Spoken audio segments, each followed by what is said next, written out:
Om Namo Bhagavate Vasudevaya. Om Namo Bhagavate Vasudevaya.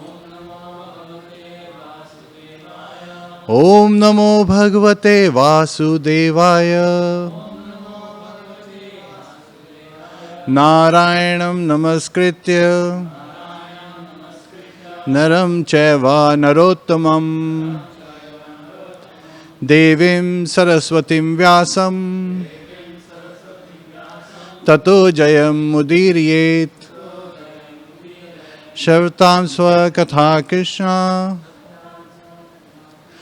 Punya Shavana Kirtanaha Hridayantasto he bhadrani Vidunote suhasatam Nashta praisha bhadreshu Nityam bhagavata sevaya Bhagavate uttam shloke Bhaktir bhavati naishtiki. Hare Krishna.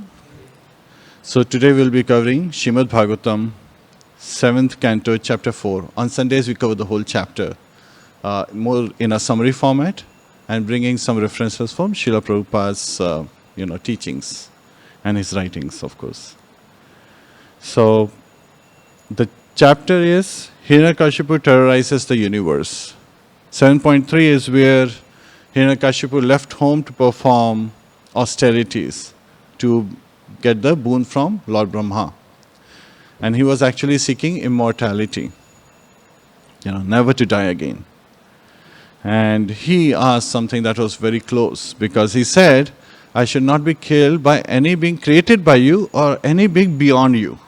So sometimes when we are looking at what all the boons he is asking, we sometimes miss that he actually asked for any being beyond you, covering himself from Lord Shiva and Lord Vishnu, who were beyond Brahma at times. So we'll cover the very first few verses. Śrīmad-Bhāgavatam, 7th canto, 4th chapter, 1st verse. Shri Narada Uvacha Evam Vrata Shatadhritir Hiraṇyakaśipu Atha Prādat tapasa prito Varamstasya sudulabhan. Shri Narada Uvacha. Shri Narad Muni said, Evam, thus, Vrataha, solicited, Shatadhritihi, Lord Brahma, Hiraṇyakashipu, of Hiraṇyakashipu, Atha, then, Prādat, delivered, Tata, his, Tapasa, by the difficult austerities, Pritaha, being pleased, Varan, benedictions, Tasya, unto Hiraṇyakashipu, Sudulabhan, very rarely obtained. Translation by His Divine Grace A.C. Bhaktivedanta Swami Srila Prabhupada. Narad Muni continued, Lord Brahma was very much satisfied by Hiraṇyakashipu's austerities, which were difficult to perform. Therefore, when solicited for benedictions, he indeed granted them, although they were rarely to be achieved. There is no purport, so we'll go to the next verse. Śrīmad-Bhāgavatam, 7th canto, chapter 4, verse 2. Shri Brahmo Vacha Tate me dullabha pumsam Yan vrishti sevaran mama Tathapi vitrami anga Varan yadyapi dullabhan. Shri Brahma Uvacha.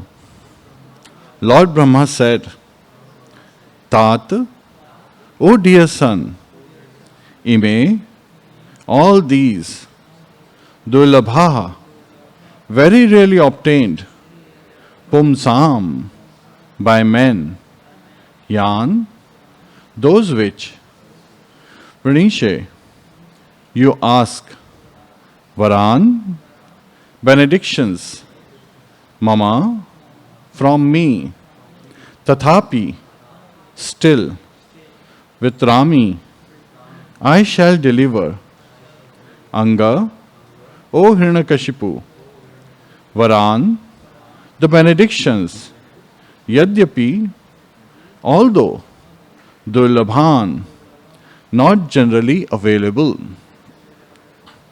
Translation by His Divine Grace A.C. Bhaktivedanta Swami Srila Prabhupada.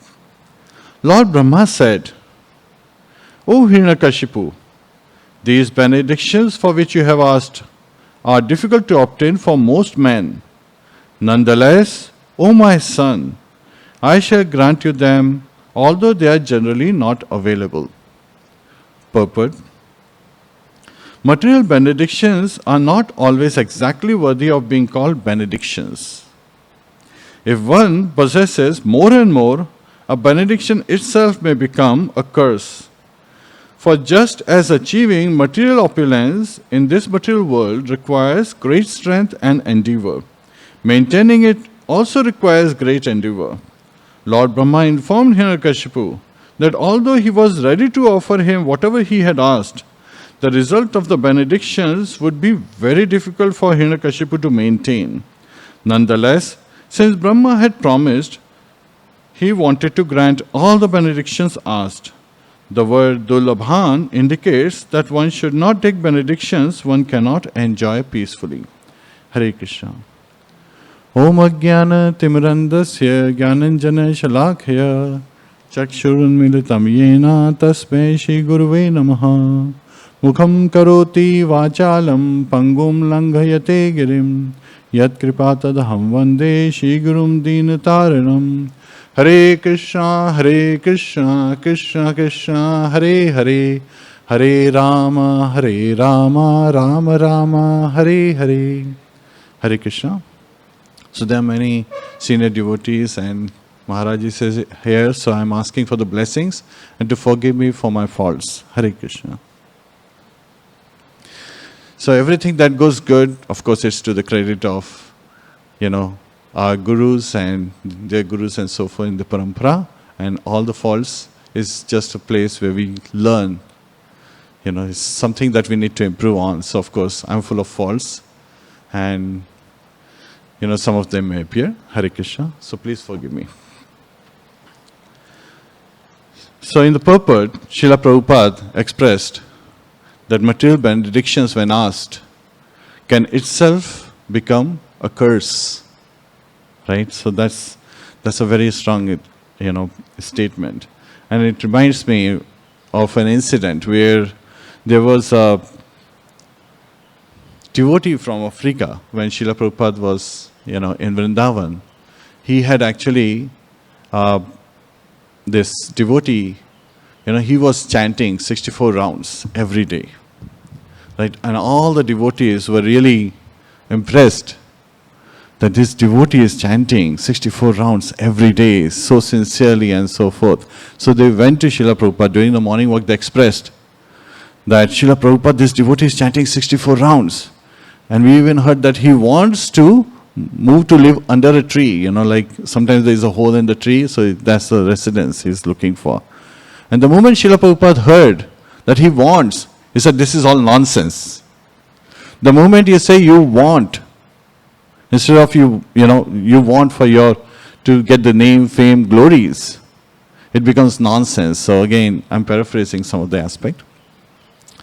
So Srila Prabhupada immediately rebuked even that thought, that when we want to do something, what's the motive behind it? So the context matters. And based on that, I have been able to derive 6 lessons from this chapter. So first is the materialistic thinking. First we need to understand who's a materialist. That's the lesson 1. Then the second one is, why do we think that the materialists, they cause havoc and terrorizes the universe? Because the chapter is, Hiraṇyakashipu terrorizes the universe.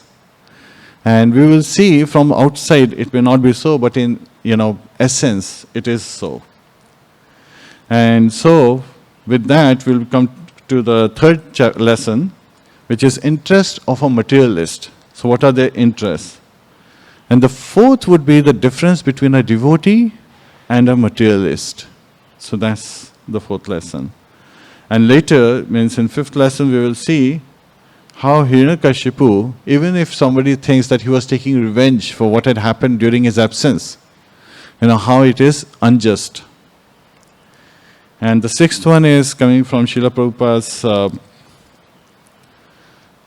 time when he is giving the teaching in the early days of ISKCON, as how just by looking at a small grain of rice from the cooked rice pot, one can determine the condition of the rest of the rice. And he used it in the case when he made the comment, England is finished. Hare Krishna. So the civilization is finished. So here, my question to you is, who's a materialist? Who do you think is a materialist? Hare Krishna.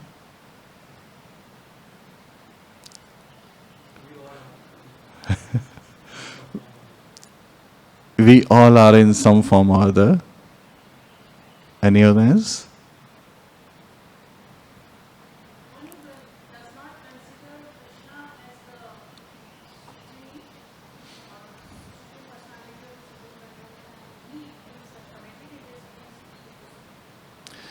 So one who does not think that Krishna is the Supreme Personality of Godhead and thinks that he himself is the Supreme Being, controller of everything. Okay, Hare Krishna. Yes. Who does not obey the order of scriptures? Krishna. Okay, yes. Hare Krishna. So, various, So again, Srila Prabhupada, he gave us a lot of examples, and they were mainly focused on how the materialist is more seeking the name, fame, glories, honor all the time. So honor and prestige. And a materialist is one who is seeking sense gratification. While a devotee is the one who is seeking to serve the master of senses. So materialist is Gaudas, right? So he is serving the senses. While a devotee or a spiritualist is one who is serving the master of the senses. So that's the essential difference. And the materialist society, the most insane game of this materialistic society is the game of false ego, where every person tries to establish one's position to get the name, fame, glories, honor, and so forth. So, we recognize as devotees that Krishna is in the center, right? He is the one we are always seeking to serve. Yet a materialist puts himself, I am, right? That false ego comes into the factor in the case of a materialist. This brings us to the condition of Hiraṇyakaśipu. He asked the boon so that he becomes immortal, right? That's what he was seeking. Not to die in day or night, not to die inside the house, not out or outside, not to be defeated in a battlefield. He should not have any other opponent. So forth he's asking. And not to be killed by astra, shastra. The astra are the weapons that are thrown like arrows, and shastra are the ones you hold in your hand like a sword. So he has asked such heavy and dulabhan. So, and Naradji in his the first verse says, Sudulabhan, very difficult.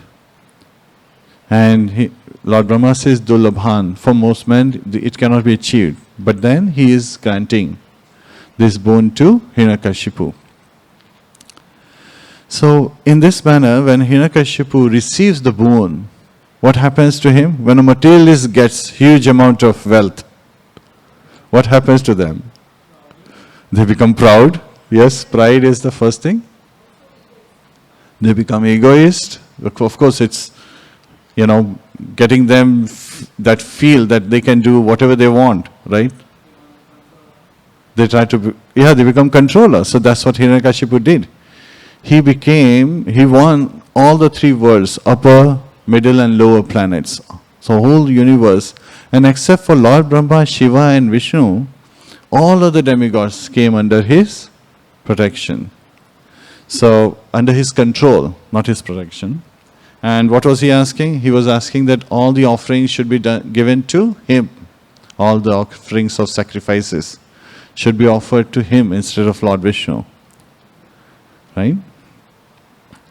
And so in this manner, he is trying to be the controller because he wanted. So that's how it is expressed. And as he is wanting all this, we know that eyes are the windows to the soul.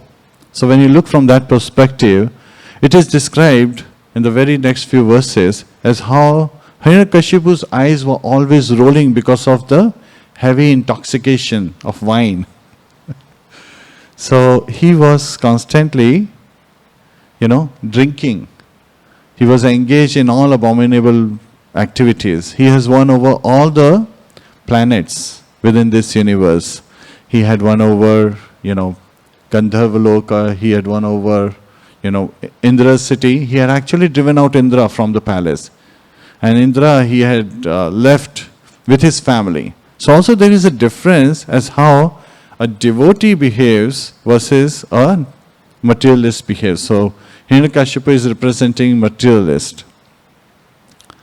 And an atheist who doesn't believe in the supreme power, he feels that he is the supreme and he is the controller of all that can be.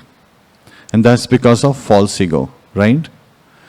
So as he is doing all these activities, he actually also wins over, Pritralok, Gandharvalok, and Nagalok.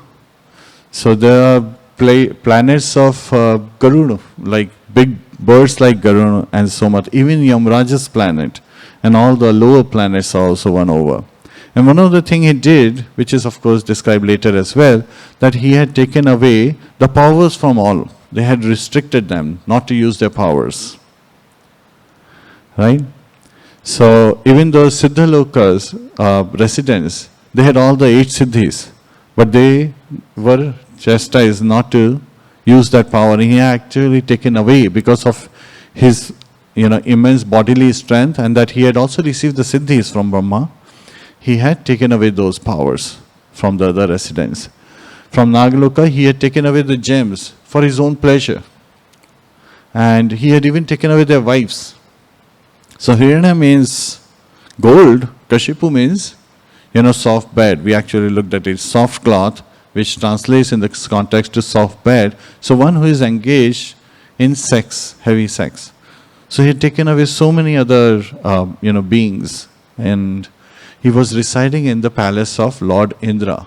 And Nandanandana garden was, again, where he was enjoying. Now that's the aspect as how his eyes were rolling and giving.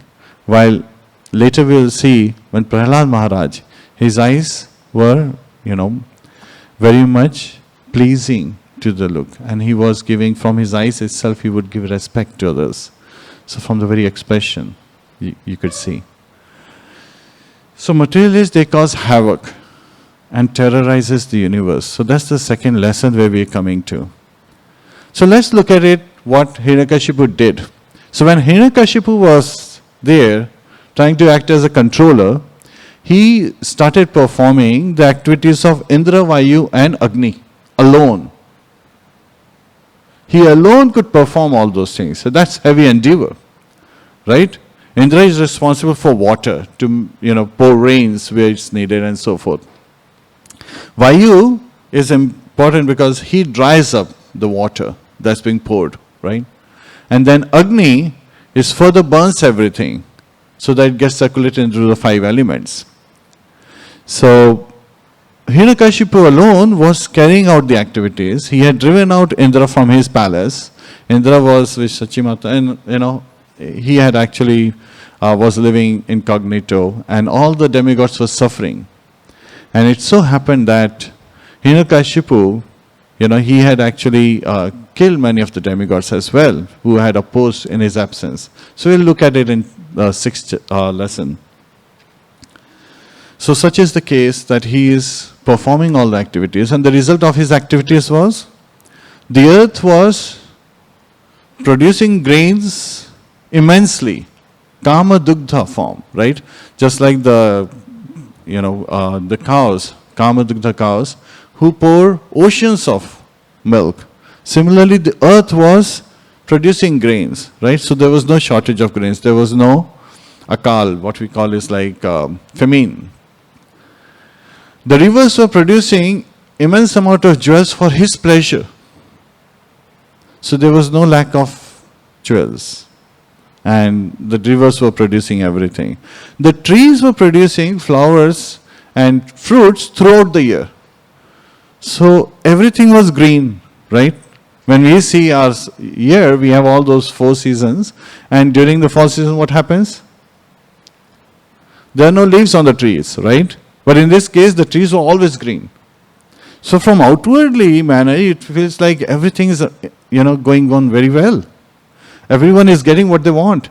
All they have to do is take to the, start glorifying Hiraṇyakaśipu for providing all these things. And that's a materialistic mindset. Srila Prabhupada gives an example that in Calcutta there was a man who was worshipping Hitler because his business locally was flourishing because of the Second World War. So this is materialistic mindset. And when was this happening? Let's also understand. Sometimes we even hear that, Kali age is so bad. All the good qualities in men are lost.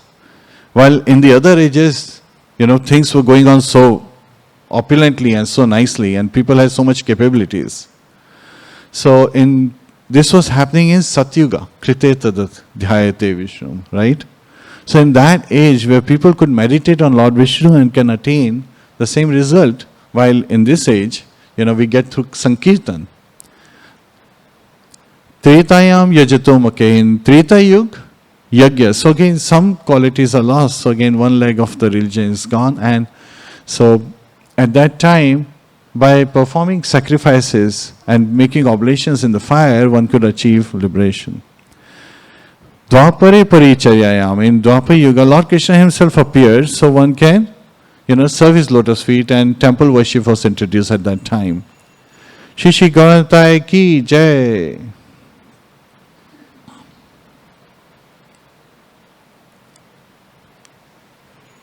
Shri Shri Radha Madan Mohan ki jai. Shri Shri Sita Ram Lakshman Hanuman ki jai. Anant Kore Vaishnavind ki jai. Srila Prabhupada ki jai. Hare Krishna. So, how do you think this is causing havoc? We understand that terrorizing the universe because he had control over all the planets, even the planet of Yamaraj means. And at that time, all the demigods were under his, control.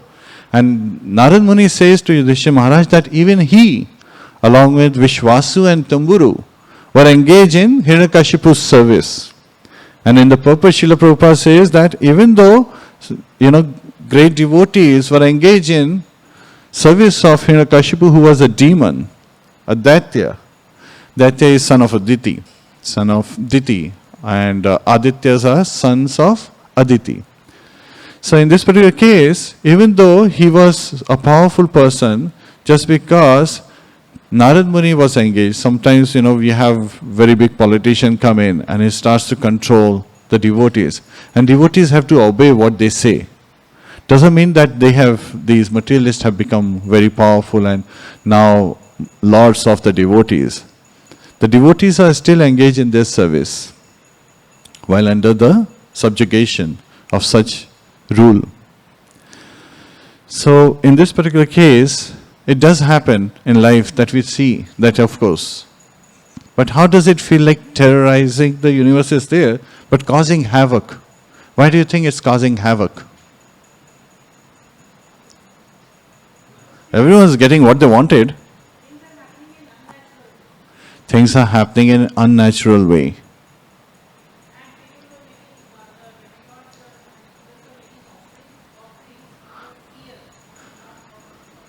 So, yes, the offerings were made under fear. So they were making offerings to Hiraṇyakaśipu. What? But out of fear, yes. So there was, what was the factor? That was fear. But they were getting everything. People were getting all the nice food to eat. So, yes, people were becoming more materialistic. All they were able to get was sense gratification. And Srila Prabhupada also gives the example there. If you put ghee in fire or hoping to fire to burn, does it calm down? Does it get the fire out? Means again, does it put out the fire? No, it blazes more. And if you give milk to, again, a snake, what happens to that? Its venom increases, right? So similarly, what was happening is, the materialistic qualities were growing. And this is in Satyuga, right? So even in that age, and is there any happiness in material world? Even that is expressed. Because even though Hiraṇyakaśipu was getting all this, means all the offerings were coming to him, he had become so powerful that he could perform the activities of all the three demigods. Was he happy? No, he was constantly hankering for more. And thinking that Lord Vishnu is the killer of his brother, Hiraṇyaksha, he was trying to find Lord Vishnu in all over the universe, trying to see where he can find Lord Vishnu so as to kill him. So he was burning inside with that envy and anger towards Lord Vishnu. And he was constantly meditating on Lord Vishnu in that form. But was he happy? If I was to ask you, was he happy? No, he wasn't happy. He was miserable that way. Do you feel happy if you are angry? Even if you are angry, are you at peace? No. So that is Hiraṇyakashipu's state. And let's also look at the materialists when they are engaged in this manner, in the sense gratification. What are the 4 activities they engage in? Even animals are engaged in those activities, right? Eat, sleep, mate, defend. So they are eating all kind of abominable things without offering them. While devotees, what do we eat? We eat Krishna Prasad. Right? The purpose of eating for materialists is to have palatable food to enjoy them. And the purpose we eat prasad is to purify ourselves, right? Our existence. Sleeping. It is said, what is night to a materialist is actually a dawn to a devotee, and what is dawn to a materialist is night to a devotee.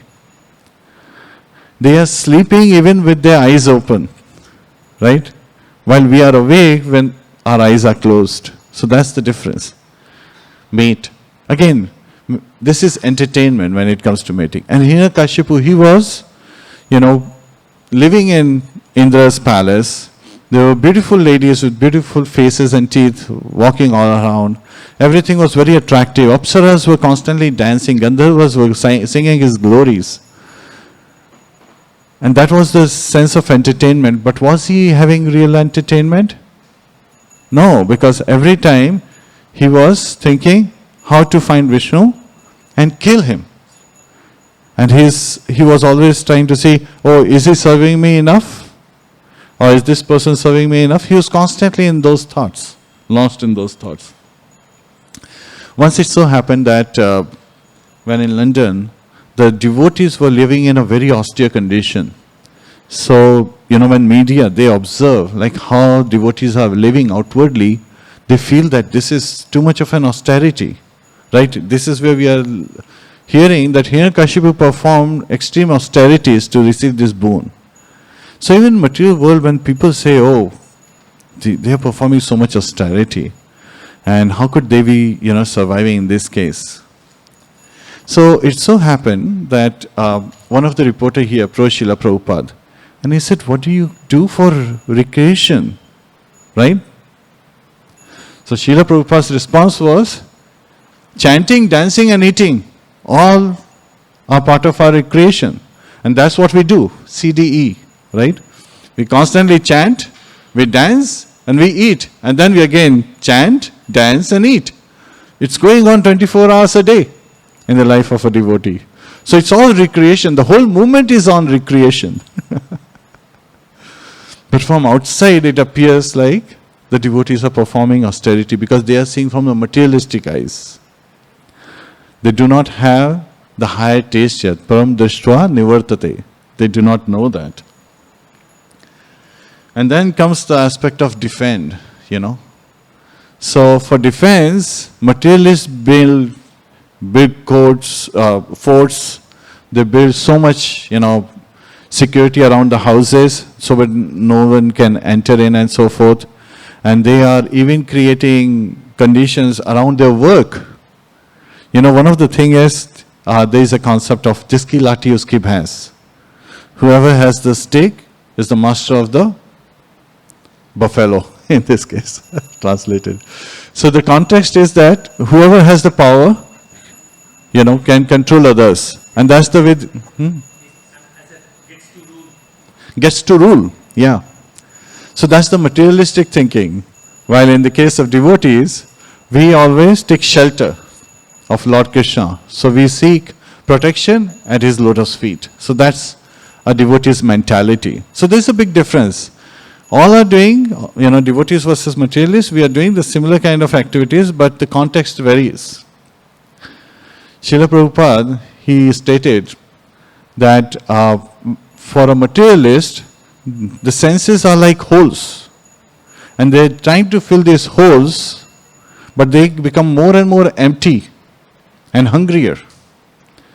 While the devotees, they fill these holes with the supreme whole, the absolute whole with a W, W-H-O-L-E. Yeah, so that's the difference. Because we take shelter of the master of the senses, right? And who's the true master? Lord Krishna.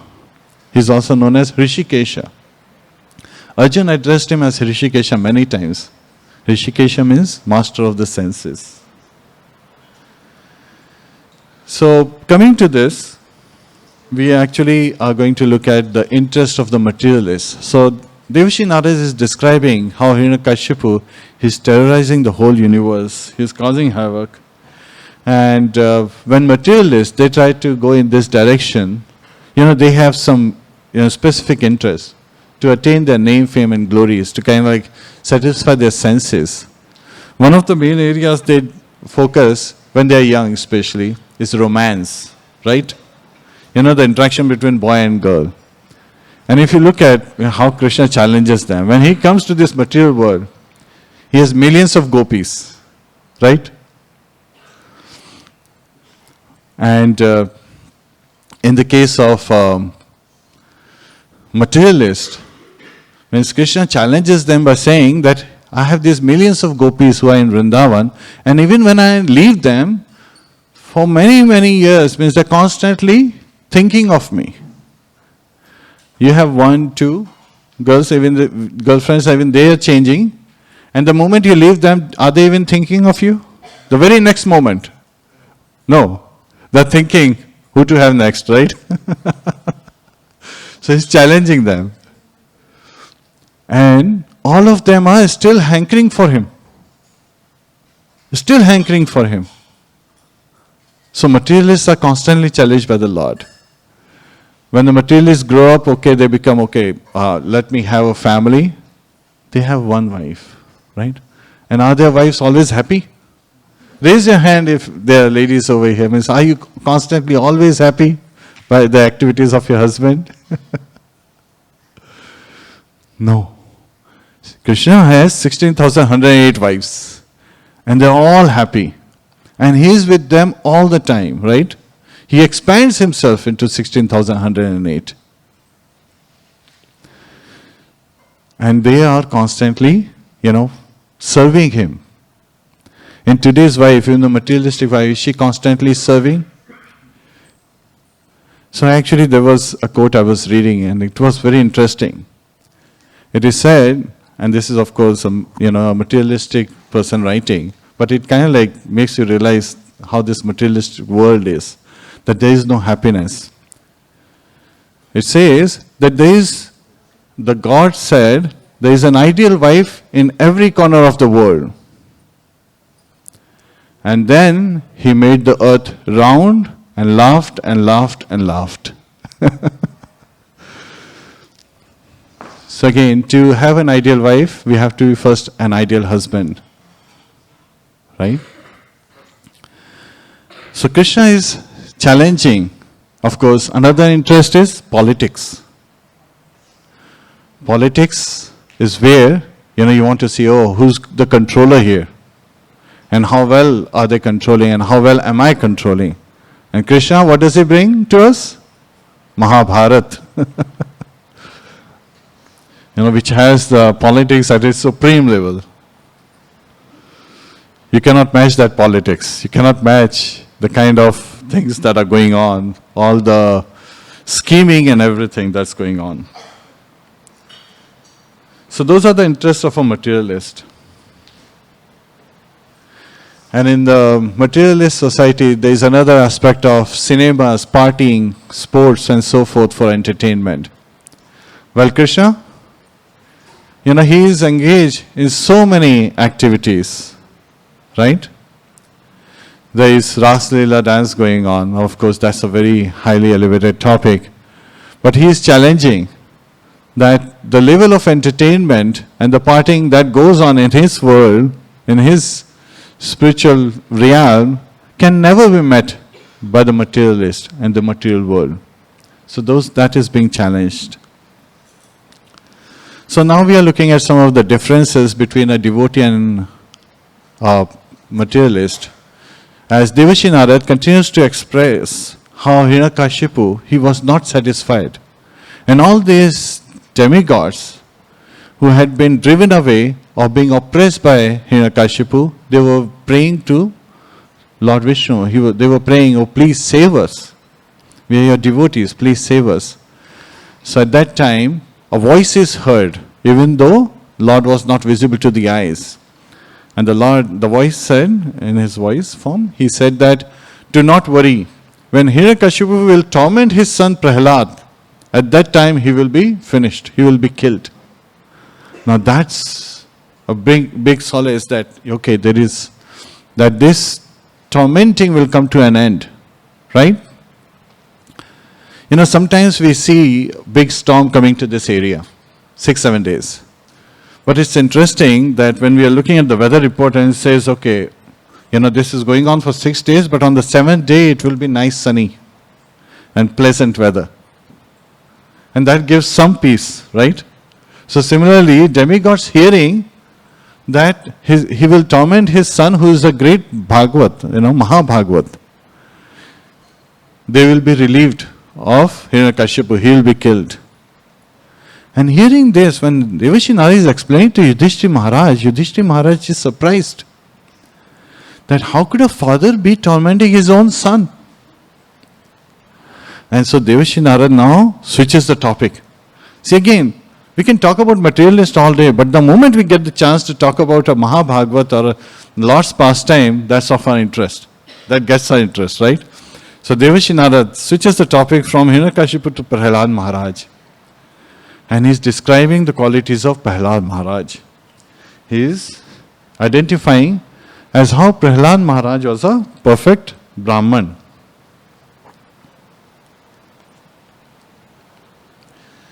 As how he was constantly, engaged in remembering the Lord.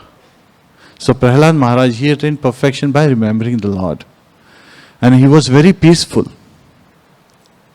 So even though he was son of Hiraṇyakaśipu, who was the master at that time, master of the universe, he was controlling the universe, except for the three, Lord Brahma, Vishnu and Mahesh, he was constantly disturbed, while his son, on his contrast, was completely peaceful. He gave respect to others. He was very much like a father to the poor and the ones, seeking shelter. He even considered his father, mother and his elder brothers to be same as the Lord. So he was not envious. He was so peaceful that he was not even envious of the beings who were being demoniac in their very nature. That doesn't mean that we go and interact with the demons. So again, he was peaceful in his mind. And all the qualities of the demigods were visible in his being. So the qualities of Brahman is very important.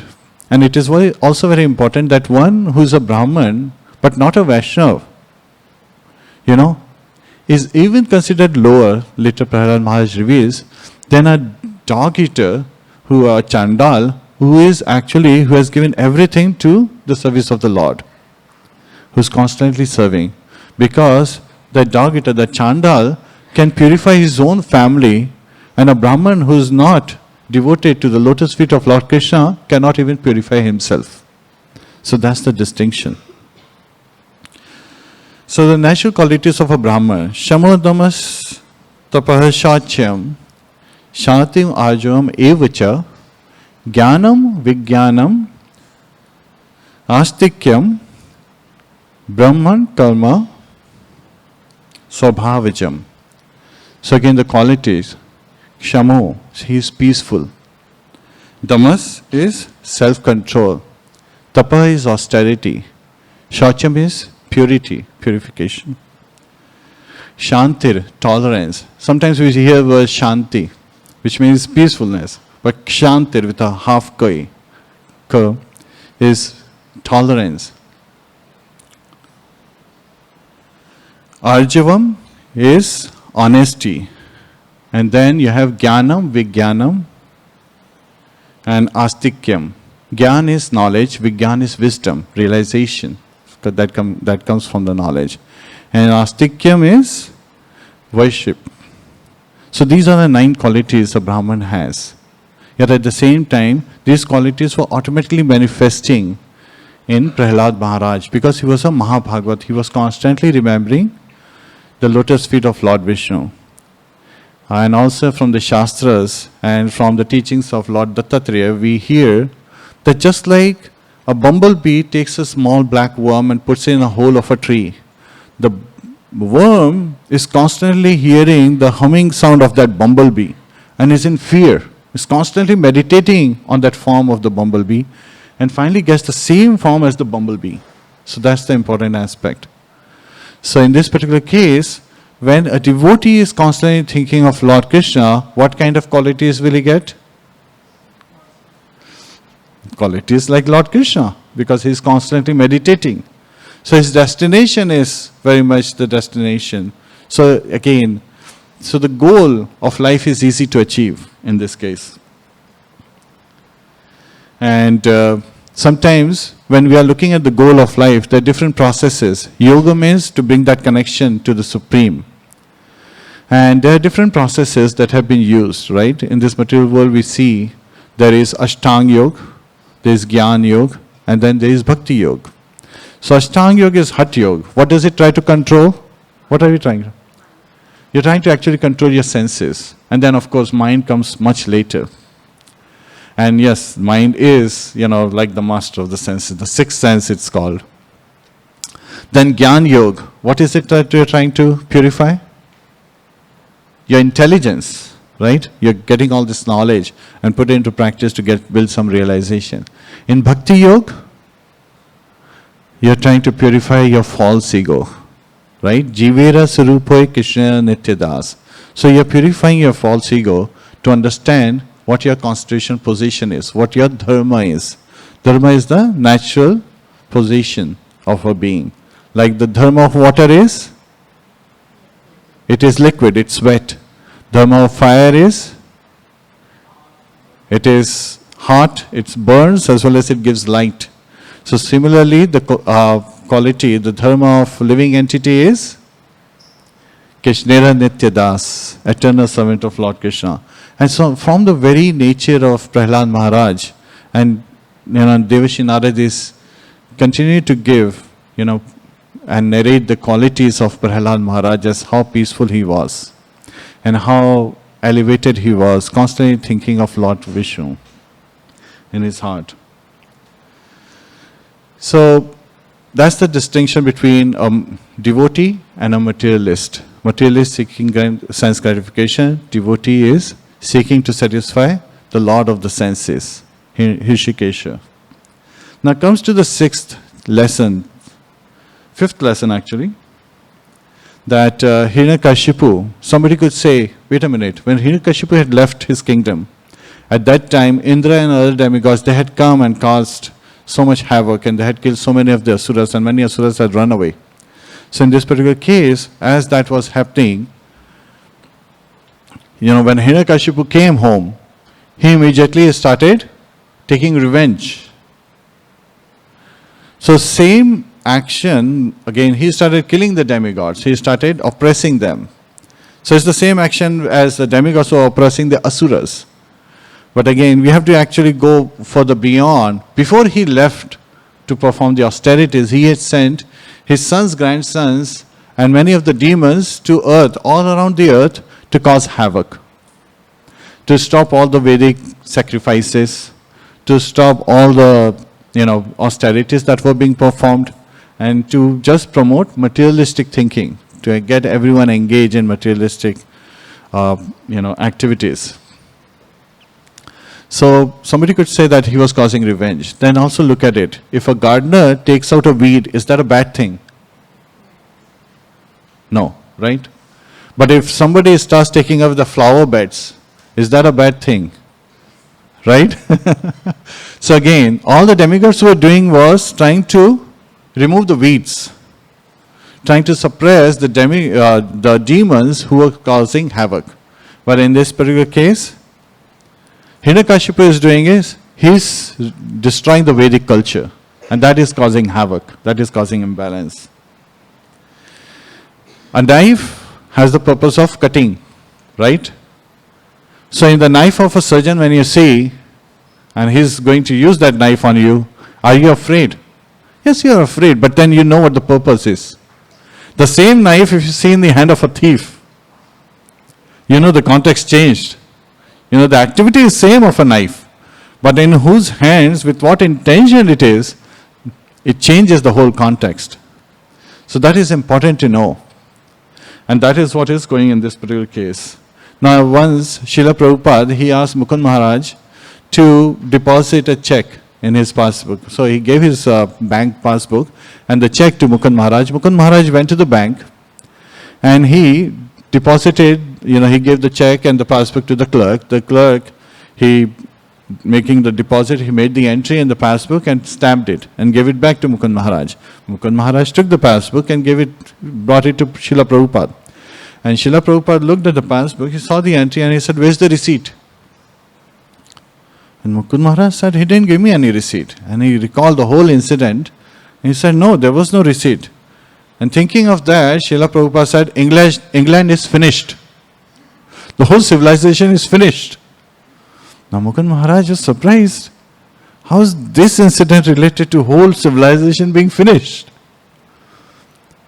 He's trying to relate. And then Srila Prabhupada says that just by tasting the few morsels of rice from a cooked pot, one can understand the state of the whole rice. How the whole rice pot, what kind of rice and how well it is cooked.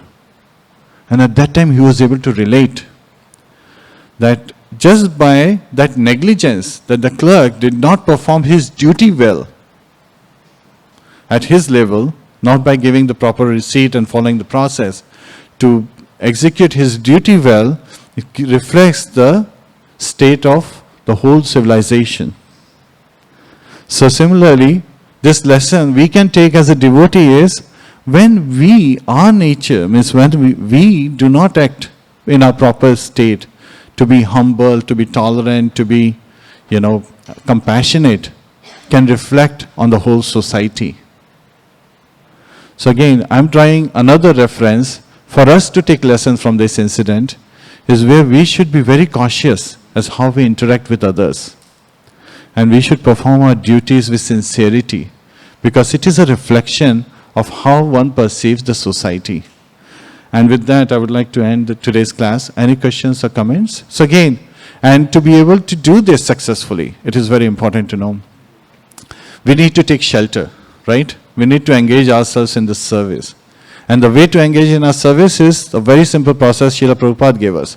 To ask for service, to pray for that service. And how do we pray?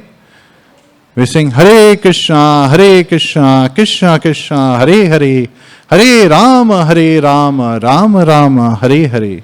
In that humble state, we continue to serve. Hare Krishna. Any questions or comments? Kantra Śrīmad-Bhāgavatam ki jai, Srila Prabhupada ki jai, Anant Kori Vaishnava ki jai, Go Premanande. All glories to Srila Prabhupada, all glories to Anant Kori Vaishnava ki jai. Assembled devotees. Hare Krishna.